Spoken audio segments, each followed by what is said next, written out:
नमस्कार दोस्तों, आज मैं फिर आपके समक्ष उपस्थित हूँ आज़ादी के बाद के बिहार की कहानी का पार्ट 2 लेकर।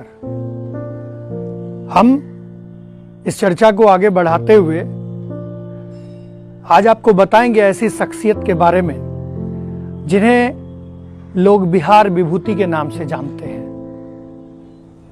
जब वे जीवन के अंतिम पड़ाव में बीमार पड़े तो उनकी सेवा, शुश्रूषा एवं देखभाल के लिए खुद लोकनायक जयप्रकाश नारायण और देश के पूर्व प्रधानमंत्री श्री लाल बहादुर शास्त्री जी ने उनके आवास को ही अपना ठिकाना बना लिया। जब उन्होंने अंतिम सांस ली, उस वक्त उनके सिरहाने पर बैठे व्यक्ति उस समय के देश के प्रथम राष्ट्रपति राजेंद्र बाबू थे। कर्मठ, लगन के पक्के, शांत, शालीन व्यवहार, परंतु जीवन में कठोर अनुशासन का पालन करने वाले बिहार के प्रथम उप मुख्यमंत्री, बिहार विभूति श्री अनुग्रह नारायण सिंह जी की कहानी आज मैं आप सबों के समक्ष बताऊंगा,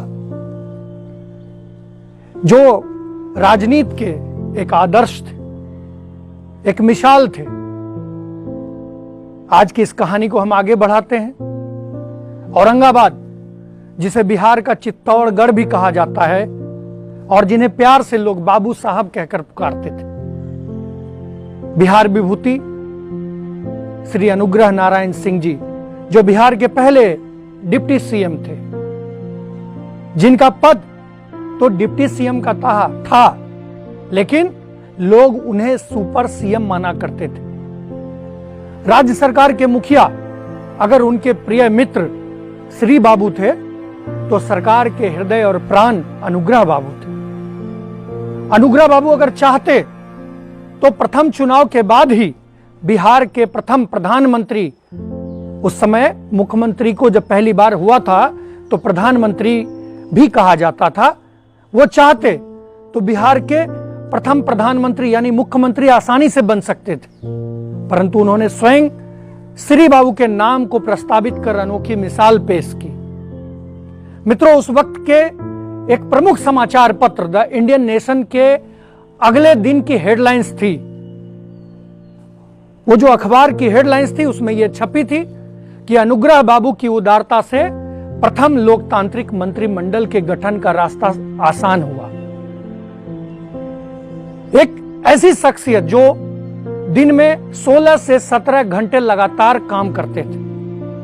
अनुग्रह बाबू की विद्वता इतनी थी कि लंदन स्कूल ऑफ इकोनॉमिक्स उन्हें विशेष रूप से आमंत्रित करती थी और उनसे व्याख्यान का अनुरोध करती थी। एक अर्थशास्त्री के रूप में उनकी सुविख्यात पुस्तक इकोनॉमिक प्लानिंग फॉर 300 मिलियन की एक प्रति आज भी वहां उपलब्ध है।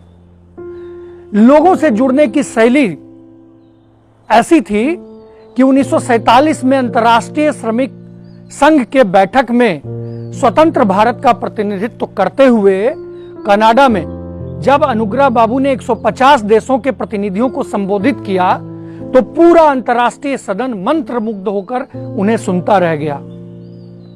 करुणा और उदारता ऐसी कि उनके कार्यकाल में दिन भर सत्तू बेचने वाले, फेरी वाले, दिहाड़ी मजदूरी करने वाले की भीड़ लगी रहती थी। यह भीड़ इसलिए लगती थी क्योंकि उस गरीब को विश्वास था कि सामने कुर्सी पर बैठा व्यक्ति उनकी सुनेगा, उनके समस्याओं का समाधान करेगा और गंभीरता से उनकी समस्याओं का निराकरण करेगा। अनुग्रह बाबू का जन्म औरंगाबाद जिला, जो उस समय गया जिला के अंतर्गत ही आता था, के पोयवा गांव में 18 जून 1887 को हुआ था। गया जिला स्कूल से पढ़ाई करने के बाद उन्होंने पटना कॉलेज में दाखिला लिया। यहीं पर वे डॉक्टर राजेंद्र प्रसाद के संपर्क में आए। राजेंद्र बाबू अनुग्रह बाबू के बारे में लिखते हैं, मेरा परिचय अनुग्रह बाबू से बिहारी छात्र सम्मेलन में पहले पहल हुआ। मैं उनकी संगठन शक्ति और हाथ में आए हुए काम में उत्साह देखकर मुग्ध हो गया और वह भावना समय बीतने से कम ना होकर अधिक गहरी होती गई। यानी जिस काम को अनुग्रह बाबू अपने हाथों में लेते थे उसे पूरी तन्मयता के साथ निभाते थे और इसी बात के कायल थे राजेंद्र बाबू। 1915 ईस्वी में वे भागलपुर के टीएनबी कॉलेज, जो उस समय टीएनजे कॉलेज के नाम से, तेज नारायण जुबली कॉलेज के नाम से जाना जाता था, वहां हिस्ट्री के प्रोफेसर के तौर पर उन्होंने काम करना शुरू किया। इस दौरान भागलपुर में आई बाढ़ में उन्होंने राहत एवं बचाव का जिम्मा संभाला। आप लोग कभी जब टीएनबी कॉलेज जाइए तो वहां जाकर पता कीजिए कि क्या उनकी कुछ स्मृतियां बची है। वहां के शिक्षक और छात्र अनुग्रह बाबू के बारे में कितना जानते हैं। 1916 में उन्होंने राजेंद्र बाबू द्वारा स्थापित बिहार विद्यापीठ में अध्यापन का कार्य शुरू किया, जिसमें उनके पहले स्टूडेंट बने संपूर्ण क्रांति के प्रणेता लोकनायक जयप्रकाश नारायण। जेपी अनुग्रह समिति न्यास के अध्यक्ष के रूप में कहते हैं कि आधुनिक काल में बिहार में अनुग्रह बाबू वैसे बिरले ही महापुरुष हुए जिनके प्रति राज्य सदैव कृतज्ञ रहेगा और जिनका नाम और योगदान इतिहास में शाश्वत रूप से बरकरार रहेगा। यह राज्य भाग्यशाली रहा है जिसे अनुग्रह बाबू जैसा रत्न मिला।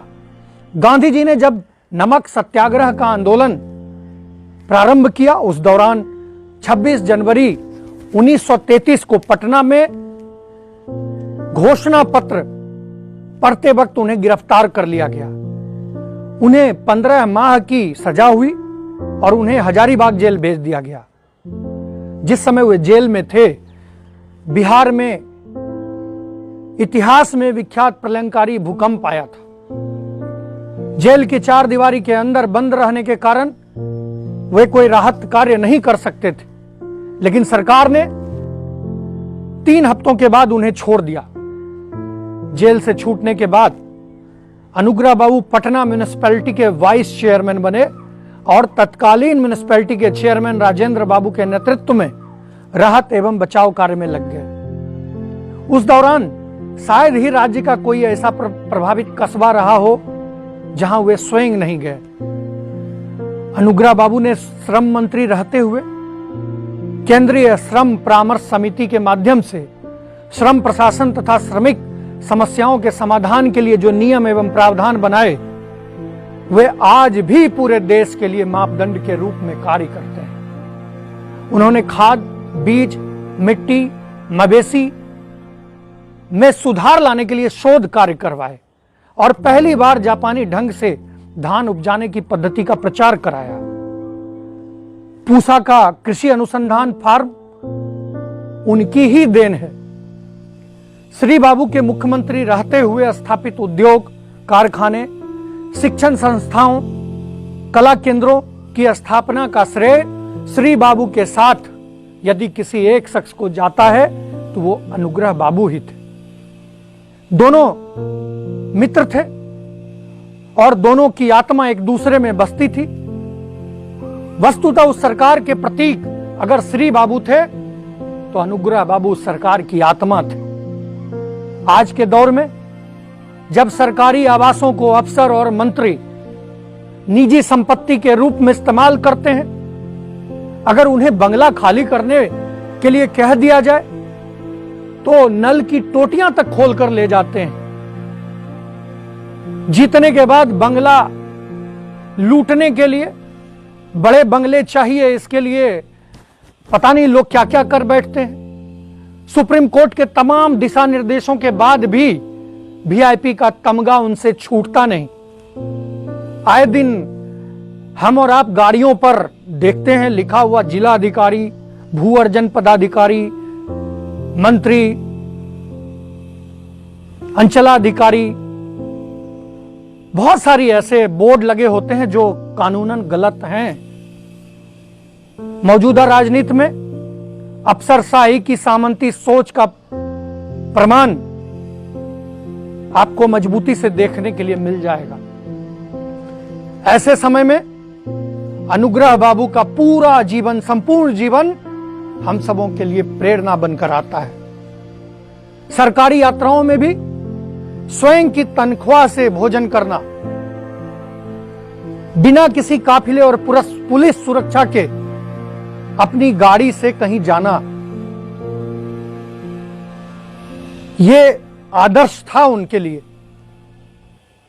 एक मिसाल थे अनुग्रह बाबू आज की राजनीति के।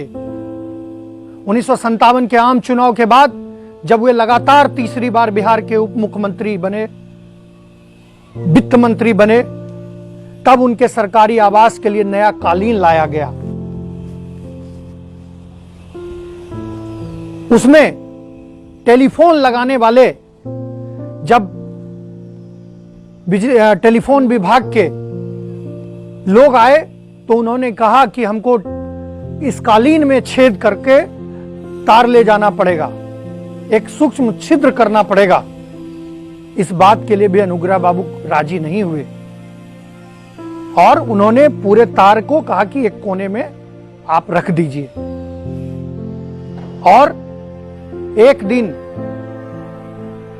बाहर बिछे टेलीफोन के तार में उलझकर अनुग्रह बाबू गिर गए और उसके बाद वो फिर कभी नहीं उठ सके। अनुग्रह बाबू के अंतिम समय में राजेंद्र बाबू उनके सिराने के पास बैठे थे। लाल बहादुर शास्त्री और जेपी तो उनके निवास स्थान पर आकर रहने लगे थे। 5 जुलाई 1957 को उन्होंने अपना देह त्याग दिया। खुद जेपी ने सहायक के रूप में अपने राजनीतिक यात्रा की शुरुआत अनुग्रह बाबू के असिस्टेंट के रूप में की थी। इतना बड़ा व्यक्तित्व था अनुग्रह बाबू का। बाद में उनके पुत्र सत्येंद्र नारायण सिंह भी बिहार के मुख्यमंत्री बने। उनके पोते निखिल कुमार आईपीएस अधिकारी थे, Delhi police commissioner, DG ITBP, special home secretary, DG NSG. 14वीं लोकसभा 2004 से 9 में वे औरंगाबाद के सांसद भी रहे। उनके परिवार के कई सदस्य आज भी राजनीति में सक्रिय हैं। अनुग्रह बाबू एक आदर्श हैं हम सबों के लिए, आज के राजनीतिक परिवेश के लिए। मैं अपनी ओर से अनुग्रह बाबू को भावभीनी अपनी भावांजलि देता हूं, अपने श्रद्धा के पुष्प अर्पित करता हूं। और यदि आज की राजनीति में शुचिता को जिंदा रखना है तो अनुग्रह बाबू जैसे लोगों के बताए हुए मार्ग पर चलना पड़ेगा। उनके आदर्शों पर चलकर ही हम आज की राजनीति में शुचिता को, आदर्श को जिंदा रख सकते हैं। आज की आजादी के बाद की कहानी की यात्रा मैं यहीं समाप्त करता हूं। पुनः अगले पार्ट 3 में, ये आज आपने आजादी के बाद की कहानी का पार्ट 2 आज मैं आपके समक्ष रख रहा हूं। पार्ट 3 में पुनः आपसे मुलाकात होगी। तब तक के लिए मुझे इजाजत दीजिए। अपना बहुत ख्याल रखिए। धन्यवाद।